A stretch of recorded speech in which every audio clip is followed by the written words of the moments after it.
सकाळी गडबड असते आणि ह्या मॅडम माझ्यापाशी येऊन लाडीगुडी लावतात, म्हणे खाऊ दे. नंतर या मॅडमांना तर कोण लागत नाही, एकटाच उठून खेळत बसतात, कधी उठतात ते पण कळत नाही. दुपारच्या वेळेस जरा आराम करावं तर या दोघींचे असे काय उद्योग असते ती. बारकीला झोपवली आणि कपडे घड्या घालायला घेतल्या तर या मॅडम मदतीला आल्या.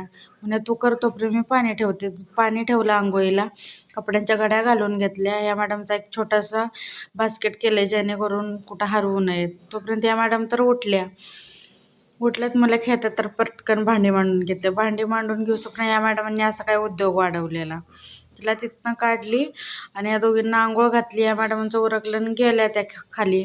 दादा दिदी आलेत. ह्या मॅडमांना आंघोळ घालून ह्यांचं पण उरकून यांना घेतली झोपवायला.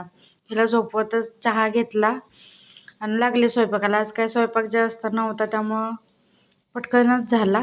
7 वाजलेले, देवाबत्तीचा टाईम झाला. देवाबत्ती केली. चायनीजचा आज पार्टी होती त्यामुळे चायनीज आणलेलं आणि या मॅडम बघा चायनीज जिरवायचं काम करतायत.